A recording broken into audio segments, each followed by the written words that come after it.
Et il ressort de cette transe où il est vraiment beaucoup plus motivé, il a l'impression d'avoir dormi une nuit entière. Et là, hop, ça y est, c'est reparti. On peut retirer le stress, on peut retirer les addictions, on peut retirer les phobies, on peut retirer plein de choses. Quelqu'un qui arrive et qui a une céphalée, un mal de crâne. La personne, en l'espace de 3 minutes, je suis capable en fait de lui soustraire cette céphalée, donc de faire en sorte que la personne qui avait un mal de crâne incroyable se sente soulagée. Tout le monde peut être hypnotisé, et d'ailleurs tout le monde est quotidiennement hypnotisé. Oui, on est tous régulièrement au quotidien un peu dans un état de transe hypnotique. Exactement. Dans cet épisode, on vous parle de l'hypnose en coaching. Est-ce que cette technique est réelle ? Est-ce qu'elle est efficace ? Est-ce qu'elle a sa place dans le coaching professionnel, que ce soit pour le haut niveau, pour le sport santé ou pour le sport loisir? J'y réponds avec Christophe Batz. Mais avant de vous donner les clés de l'hypnose, de son efficacité, le cadre de son application, s'il vous plaît, soutenez cette vidéo en la likant, abonnez-vous à la chaîne et partagez à un maximum de personnes. C'est parti.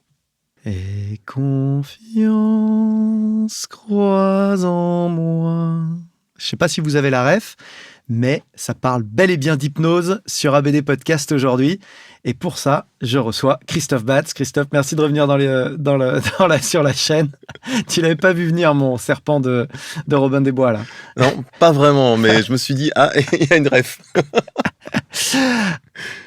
ABD qui parle d'hypnose, hypnose pour le coaching, hypnose pour la performance, hypnose pour le bien-être, hypnose pour le sport santé, pour la récupération même. Est-ce qu'il a craqué ? Eh ben non, parce que je vais vous le dire d'entrée, je vais spoiler d'entrée le podcast, l'épisode. L'hypnose, ça fonctionne. La question, c'est comment, pourquoi, dans quelle mesure, et pourquoi d'un seul coup, ça intéresserait les coachs. Et Christophe, qui est déjà venu plusieurs fois ici, parler de tout un tas de leviers innovants pour les coachs, pour se différencier, pour apprendre des nouvelles pratiques qui vont finalement dépasser, transcender leurs pratiques traditionnelles, s'intéresse depuis plusieurs années à l'hypnose, au point de devenir lui-même spécialiste et désormais formateur. Et donc, ça m'intéresse vraiment de parler de ça avec toi. Ça fait 20 ans. Écoute, moi, c'est simple. L'hypnose était déjà présent à l'INSEP quand je suis arrivé en tant qu'athlète et en tant que ensuite étudiant.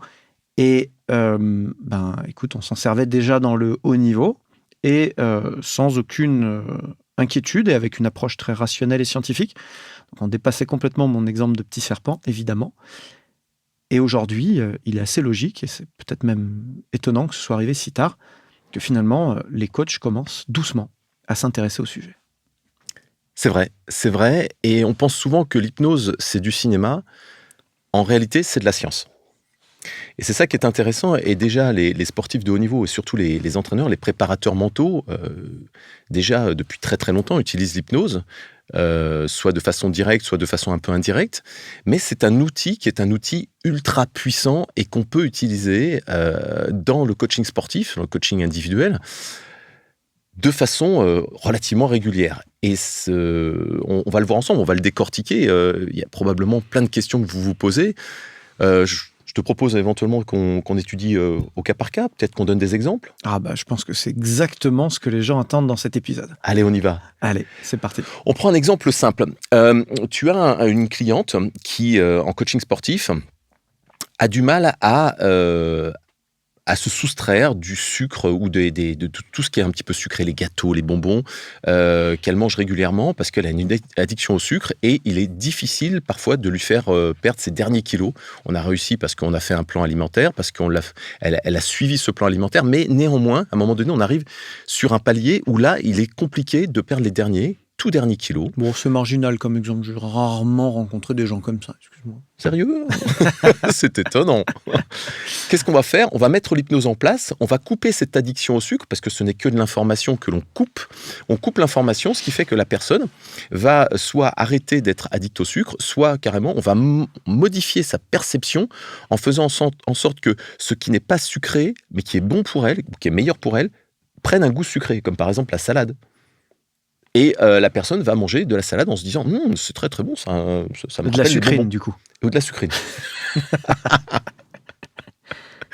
Ça, c'est un exemple qu'on peut avoir. On peut avoir aussi des personnes qui ont des blocages psychologiques qui parfois, au vu d'une barre, se disent: «Mais en fait, je vais pas pouvoir prendre plus lourd, je vais pas pouvoir soulever plus lourd». On coupe l'information parce que juste un blocage, c'est juste une information, c'est une perception de la Une chose. interprétation. Ouais. Et là, on coupe l'information, on libère la personne de ce blocage et la personne est capable de soulever beaucoup plus lourd. Donc un levier qui permet de soutenir des méthodes traditionnelles, évidemment. Il ne s'agit pas de remplacer ce que l'on fait aujourd'hui par de l'hypnose. On n'est pas en train de dire que d'un seul coup, on va arrêter de s'entraîner et faire de l'hypnose à la place. À un moment donné, il faut arrêter de manger du sucre. C'est pareil, l'hypnose ne va pas pouvoir transformer le sucre en salade.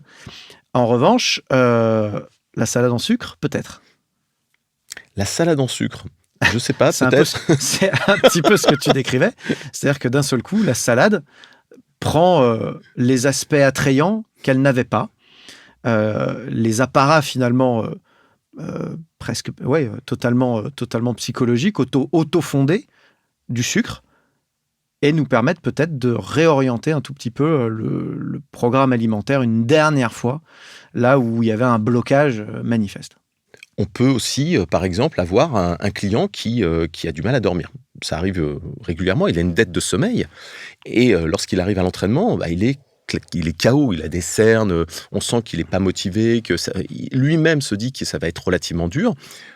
Si on est formé à l'hypnose, on peut très bien, en l'espace de 5 minutes, on le met dans un coin, on le met sous hypnose, c'est-à-dire dans une sorte de transe où on a l'impression qu'il est en train de dormir, mais c'est un peu comme une sieste où on est pratiquement arrivé au point où on va dormir et hop, on remonte. Et pendant 5 minutes, on lui fait récupérer de peut-être plusieurs minutes de sommeil qu'il a manqué dans sa journée et il ressort de cette transe où il est vraiment beaucoup plus motivé, il a l'impression d'avoir dormi une nuit entière. Et là, hop, ça y est, c'est reparti. Bon. On peut retirer le stress, on peut retirer les addictions, on peut retirer les phobies, on peut retirer plein de choses. Donc une forme de biohacking mental qui nous permet d'un seul coup de libérer une situation qui était jusque-là bloquée. Ok, on comprend très bien comment ça peut aider les coachs désormais. Les objections maintenant. Alors, une objection majeure, c'est pas que du cinéma, c'est de l'arnaque. Et au final, quand je vois une démonstration d'hypnose en public, en fait, les gens sont des complices. Et puis, tout ça n'est que du spectacle. Et puis, de la même manière qu'on fait disparaître des cartes des chats ou des assistantes, et au final, on est capable de faire semblant d'hypnotiser les gens aussi. On a été témoin, peut-être que vous avez été témoin du travail de Christophe lors du village des coachs au Fitex, le salon du fitness à Paris, qui s'est tenu il y a quelques mois, à l'instant où on enregistre cette vidéo.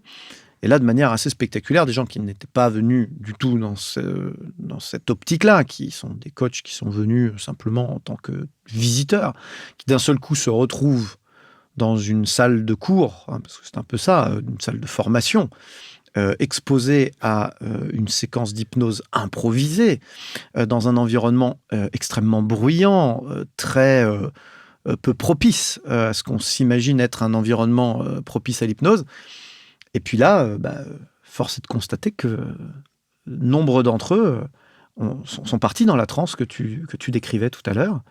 Et c'est assez spectaculaire. Et là, je pense qu'on est suffisamment amis ensemble pour se dire qu'il n'y a pas d'astuce. On est vraiment dans la science. Encore une fois, la seule astuce, c'est ça. C'est que tout ça est scientifique. Ouais, c'est assez bluffant en fait. On leur montre quelques exemples, parce que qui me croient pas sur parole. Vous n'étiez peut-être pas tous au Fitex. Je vous montre quelques vidéos. Désolé pour ceux qui ne font que nous écouter. Ça vous engage à venir voir la vidéo YouTube si ça vous intéresse. Regardez 2 minutes ce qui s'est passé au Fitex. Concentrez-vous sur le chiffre 3. Ce chiffre 3, je vais l'accrocher à un ballon avec une ficelle. Et ce chiffre 3, accroché à un ballon, je vais l'envoyer dans le ciel. Et plus il va monter, et plus ce chiffre 3, vous allez l'oublier. Il va disparaître totalement de votre mémoire et totalement de votre vocabulaire. Je prends ce chiffre 3, je l'accroche à une ficelle et je l'envoie avec ce ballon très léger dans le ciel. Et vous le voyez monter, devenir de plus en plus petit et disparaître progressivement de votre vocabulaire. Il est maintenant tout petit, il a complètement disparu, vous ne vous en souvenez plus, il a passé les nuages. Ce chiffre 3, il n'existe plus. Vous aurez beau essayer de vous en rappeler, ce sera totalement impossible. Et plus vous essaierez, moins vous y arriverez. Ce chiffre 3 est maintenant a totalement disparu de votre mémoire et de votre vocabulaire. Réveil. Bien. Les filles, j'aimerais que vous preniez votre main gauche. Non, l'autre main gauche. L'autre main gauche. Prenez votre index, allez-y, voilà. Et vous allez compter à haute voix, avec le micro, vous allez compter à haute voix les doigts de votre main. On essaye? Vas-y, tu peux les compter, vas-y à haute voix. 1, 2, Recommence. 1, 2, Essaye dans l'autre sens, commence par le petit. 5, 4, Attends, on va te laisser un petit peu de temps, il y a dû y avoir un bug neuronal. Est-ce que tu peux compter tes doigts? Vas-y. À haute voix. 1, 2, Cherche bien. Réessaye. 1, 2. Donc, bon, spectaculaire quand même. Il s'est quand même passé des choses. Là, je pense qu'il y a des gens qui ont eu un déclic en sortant du truc. En tout cas, surtout ceux qui étaient témoins de la scène. Comment ça marche? En fait, c'est un processus. C'est un processus qu'il faut suivre, étape par étape, 4 étapes, pour faire en sorte que la personne, elle soit dans un état qui soit un état très proche du sommeil, une sorte d'état végétatif, dans lequel, en fait, on accède à l'inconscient. Et là, on peut faire des choses. On peut proposer de retirer, donc de soustraire des addictions, des phobies, faire en sorte que la personne elle se repose. On peut faire vraiment plein de choses. En fait, on évite de le faire pour tout ce qui est pathologique, mais pour un individu lambda, ça fonctionne, et on peut lui on peut le faire arriver à des choses qui sont qui lui des paraissait performances incroyables, qui quoi. paraissait impossible Pour lui jusqu'alors. aussi, même pour lui, hein, ouais. Bon, c'est vraiment passionnant. Est-ce qu'on est capable d'hypnotiser tout le monde? Ça, c'est une question qui revient souvent aussi. Est-ce que tout le monde est de la même manière qu'un régime, d'ailleurs, hein, un régime cétogène, il y a des répondeurs, des non-répondeurs, des plus ou moins bons répondeurs d'ailleurs. La prise de force, il y a des répondeurs, des moins bons répondeurs. Il y a des profils. Est-ce que tout le monde peut être hypnotisé? Et si oui, de la même manière? On pense souvent que l'hypnose, c'est dormir. Et là, je vais arriver à une démonstration qui va vous permettre de comprendre en fait ce qu'est l'hypnose. On pense que l'hypnose, c'est dormir parce que hypnose, ça vient du dieu Hypnos, grec, qui est le dieu du sommeil. Bon, c'est pour ça qu'on pense qu'on dort. Mais en réalité, Et on puis ne dort parce que pas. leurs présentations cinématographiques et caricaturales font plonger les gens dans une sorte de sommeil. Voilà, c'est le Où ils ont meilleur les yeux moyen. fermés C'est le meilleur et on moyen de pense qu'ils dorment. représenter la chose. Ouais. Exactement. On peut estimer que dans la journée, on est plusieurs fois sous état d'hypnose. On prend un exemple simple. Quand vous allez au cinéma, imaginez-vous, vous alliez voir un film, au bout de 15 minutes après le début du film, vous avez juste à vous retourner dans la salle et regarder, si vous êtes sur des rangs du bas, vous regardez les rangs du haut pour voir quelle est l'attitude en fait, des personnes qui sont en train de regarder Si vous êtes dans ce un film. MK2, là, probablement que tout le monde est sous hypnose. Et quand on regarde le visage des gens, on voit qu'ils ont un visage où ils sont dans le film et plus rien ne se passe autour. C'est la même chose quand quelqu'un joue à un jeu vidéo et que on lui dit mais attends, ça fait 5 minutes que ou ça fait 30 minutes que je t'ai demandé de venir manger. Et là, la personne elle n'a pas vu le temps passer. Il y a une distorsion du temps, il y a une distorsion de l'espace. On ne sait plus où on est, on ne sait plus quelle heure il est, et on est dans une sorte d'état de ce qu'on appelle un état de transe où le temps et l'espace n'existent plus. Et on est dans une sorte de décontraction qui fait que on a la possibilité dans cet état, d'être guidé pour pouvoir accéder à l'inconscient et puis faire des choses qu'on ne fait pas habituellement avec la conscience habituelle.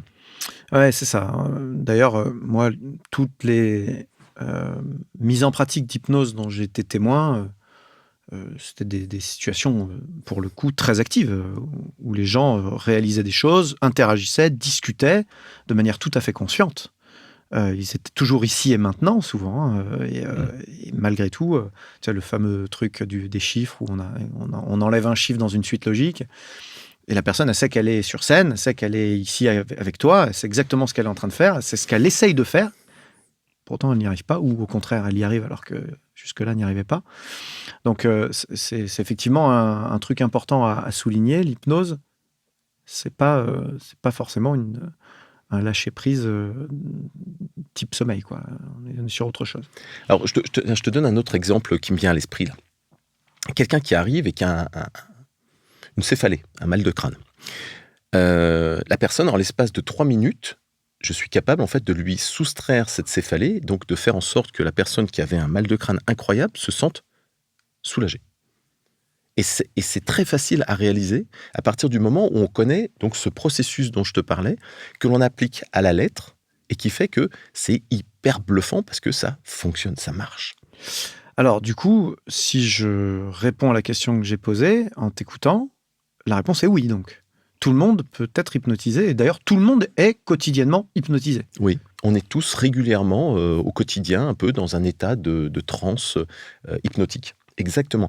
Alors certaines personnes après, effectivement, sur le moment face à un hypnothérapeute ou un hypnopraticien, on va dire plutôt hypnopraticien, ne sont pas réceptifs à cet hypnopraticien parce que parfois on a des atomes crochus, c'est comme quand on s'entend bien, des fois, ou parfois on sent pas certaines personnes, ben on peut avoir des sujets qui ont peur, parfois ça peut arriver, ou qui aussi sont, pourquoi pas, très cartésiens et qui écoutent, qui n'ont qu'une seule envie, c'est de comprendre ce qui se passe.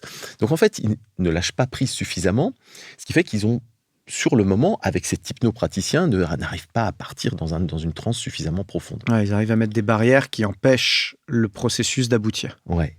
Soit par peur, soit par, souvent, méconnaissance ou par besoin de comprendre les choses. Intéressant. Ce qui doit être ton cas, vraisemblablement, je pense. Ça peut, peut-être je suis comme ça, de manière inconsciente.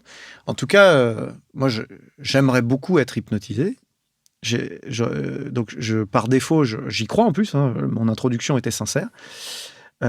J'y crois et je pense que ça peut aider à plein de niveaux. Et d'ailleurs, même si on pense qu'on n'en a pas vraiment besoin, je pense que le fait de passer par ces états-là fonctionne bien. Je sais lâcher prise puisque je médite énormément. Et néanmoins, bon, alors après, je n'ai fait que de l'hypnose de spectacle.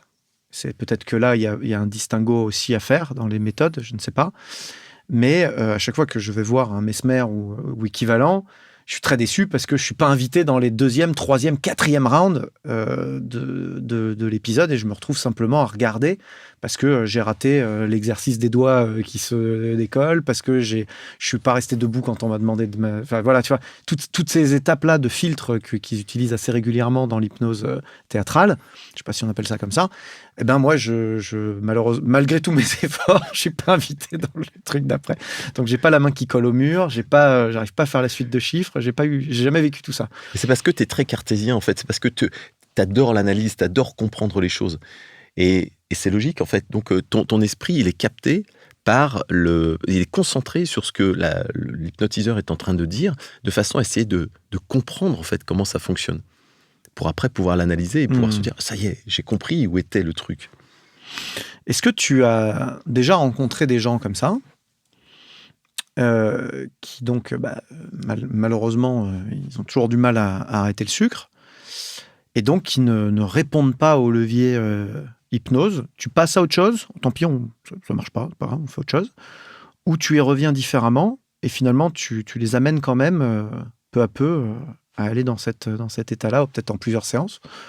Oui, en fait, pour pouvoir, à un moment donné, ces personnes qui paraissent non réceptives, leur permettre de découvrir l'hypnose et de pouvoir atteindre leurs objectifs, on leur donne du travail à faire.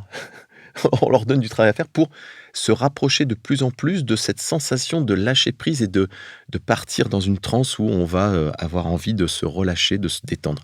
Ça peut être très très simple. Tu parlais tout à l'heure de dessins animés de Mowgli, où on voit, tu vois, cette spirale hypnotique. Tu te Ah oui, souviens? j'ai dit Robin des Bois, mais c'est Mowgli. C'est Mowgli, C'est dans le livre de la jungle, Ouais. le serpent. avec K. Ouais, c'est ça, je dis n'importe quoi, c'est pas du tout dans Robin des Bois. Et à un moment donné, tu vois, cette spirale hypnotique, on en retrouve beaucoup sur les réseaux sociaux ou sur YouTube, par exemple, on en trouve pas mal. En fait, je vais donner à la personne l'objectif de chaque jour, pendant 5 minutes, de se concentrer sur cette spirale hypnotique et de regarder le centre. Et les personnes qui sont souvent peu réceptives sur le moment vont avoir, à force de s'entraîner, vont avoir l'esprit qui va commencer à partir dans cette spirale hypnotique, rester concentré et à un moment donné, commencer à sentir les yeux qui se baissent, la tête qui se relâche. Et là, on est sur le bon chemin, ce qui fait qu'après, on la prend en séance et la personne rentre sous hypnose, c'est-à-dire sous transe en fait. Ok, donc c'est juste une question de temps, de volume de pratique pour les aider à trouver le chemin du relâchement, quoi, en fait. Mm. Est-ce que tu as déjà eu des cas où ça marche pas du tout alors là, peut-être c'est un refus délibéré, carrément. Hein. Tu vois, il peut y avoir des gens qui disent non, merci, mais non merci. Ah oui, oui. Ouais. Oui, oui. On force Et pas, on force pas. surtout pas. C'est pas grave. Pourquoi On arrête prendre, le sucre et puis c'est tout. pourquoi Tu prendre boufferas de la du salade, temps un goût de salade, voilà. Voilà. Tant pis pour toi. Ah non, hyper intéressant. Alors du coup, voilà, c'est un processus, une méthode. C'est toujours la même? Ouais. C'est ça qui est facile. C'est qu'à partir du moment où on la connaît, qu'on l'a apprise et qu'on on l'utilise régulièrement, donc on la travaille en fait. Hein, c'est comme tout en fait. C'est vraiment un travail régulier. Après, on gagne en dextérité et on arrive à faire des choses qui sont mais incroyables, incroyables. En combien de temps on peut se former à l'hypnose? Pas pour être un expert, hein, j'imagine que c'est comme tout, il faut pratiquer énormément ensuite. Mais en combien de temps on peut commencer à hypnotiser sa femme ou son mari et commencer à s'entraîner? Sur les formations quand je forme en fait les coachs sportifs, c'est déjà une formation d'un week-end où là on va apprendre toute la technique et le processus.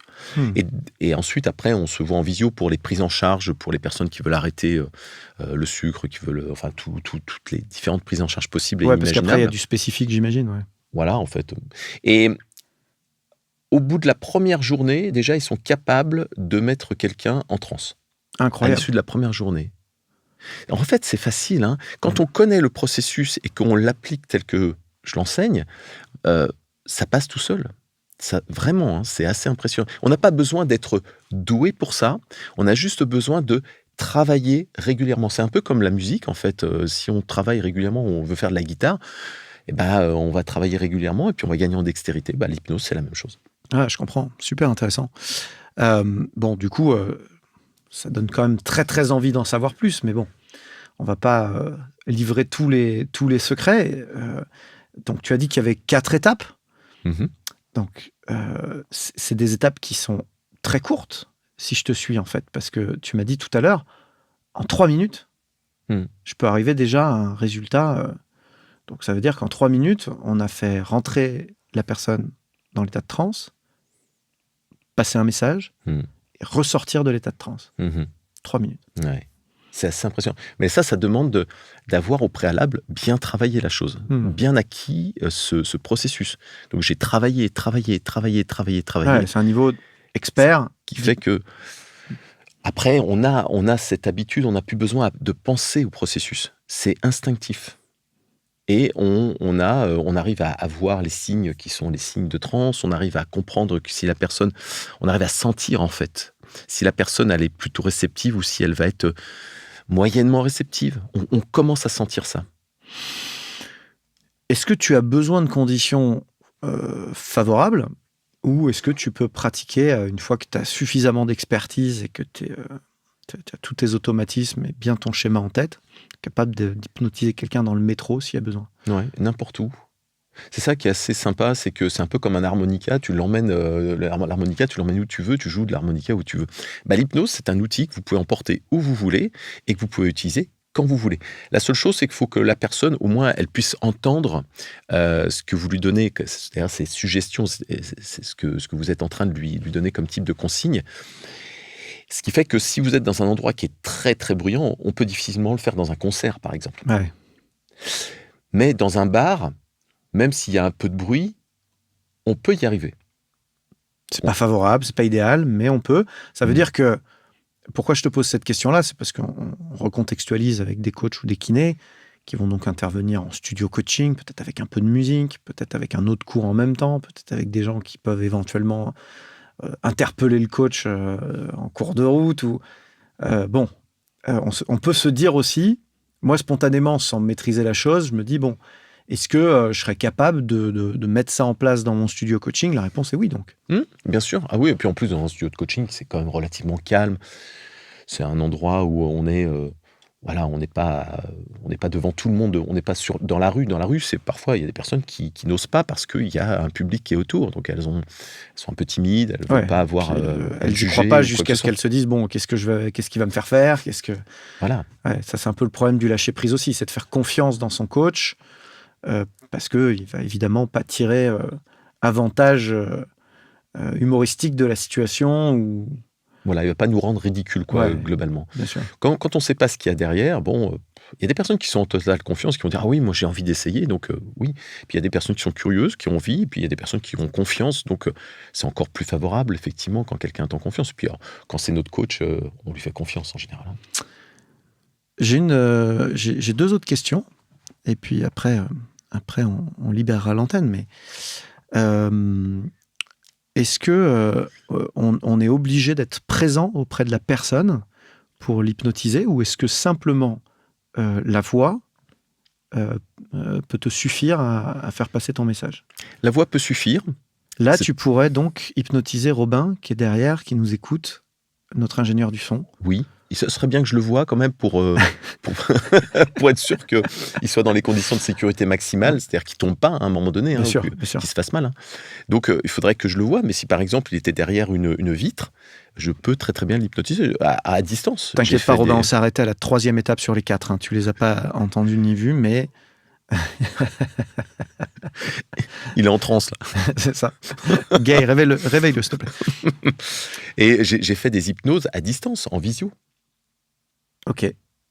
C'est possible. C'est possible, ouais. Et ça marche. Et ça marche. C'est fou, hein. Hyper intéressant. Oui, parce que je me posais cette question-là, puisqu'on voit passer, par exemple, des programmes pour apprendre des langues sous hypnose, tu vois. Donc, j'imagine qu'ils respectent le protocole, machin. Tu mets ton casque, tu fermes les yeux, tu te concentres sur ce qu'il y a à faire, et puis tu fais tes exercices sous hypnose, j'imagine. Ouais.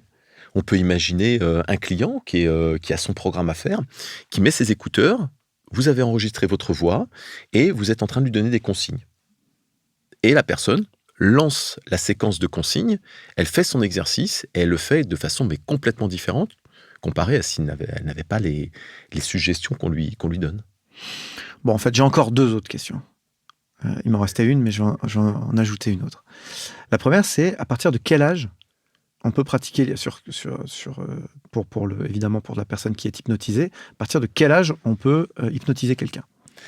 Le plus jeune sujet que j'ai réussi à hypnotiser avait 6 ans. Ok. Donc c'est petit déjà. Hein. C'est petit, ouais. Et en fait, c'est difficile d'hypnotiser les enfants. Pourquoi? Parce que les enfants sont très éparpillés. Ils sont tout le temps en train de changer de jeu, ils sont toujours en train de chercher autre chose, ils passent d'un truc à un autre. Donc c'est compliqué de les avoir, de les faire rentrer en transe. Mais déjà, 6 ans, c'était quand même relativement fort. On va dire que 8-9 ans, ça commence déjà à devenir intéressant. Super intéressant. Et puis ma dernière question, c'est est-ce qu'il y a des contre-indications, des cas de figure? Tu as parlé tout à l'heure des pathologies. Quels sont les cas de figure où tu ne recommandes pas l'hypnose, ou alors sous condition, voire tu l'interdirais complètement?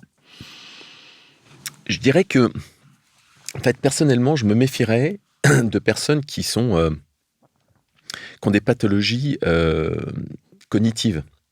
On pourra en citer plein. Tout à l'heure, on parlait de différentes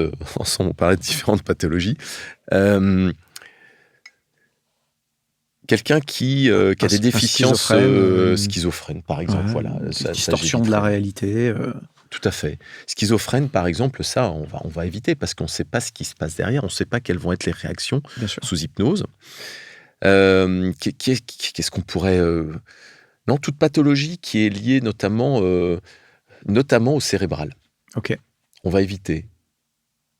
Les gens qui ont des psychoses, par exemple, on va éviter. On va laisser ça aux professionnels, qui sont les psychiatres, Oui. par exemple. Qui pourront peut-être avoir recours à l'hypnose, mais dans le cadre Voilà. d'une thérapie plus globale, quoi. Ouais, de Je leurs comprends. compétences. Parce que Bien nous, sûr. à un moment donné, nos compétences s'arrêtent quand on doit Nous- passer la main. Nous sommes des coachs, bien sûr. Voilà. Ni plus ni moins. Bon, écoute, c'est super clair. C'est en tout cas très intéressant, très intriguant. Moi, ça m'a vraiment donné envie d'aller faire ce week-end de formation. Je trouve ça fascinant. J'espère que ça vous donnera envie d'en savoir plus si vous ne connaissez pas Christophe. Donc, Christophe Batz, il est assez facile à trouver sur les réseaux. Il est très actif. Très actif. Il a notamment écrit un livre qui s'appelle La Bible du personal trainer. Donc, il peut vous parler d'hypnose, mais pas que.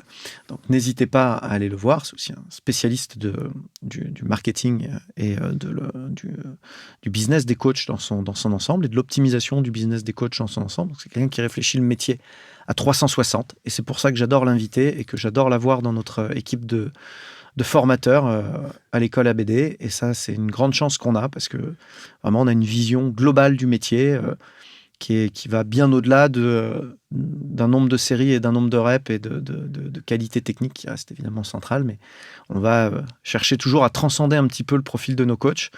Et ça passe par la formation continue. Donc, n'hésitez pas à aller voir ce que propose Christophe. Tu reviens quand tu veux, évidemment. Tu connais le chemin. Eh ben, Hein. avec Puis quand tu plaisir. viens ici, tu habites en face. C'est facile.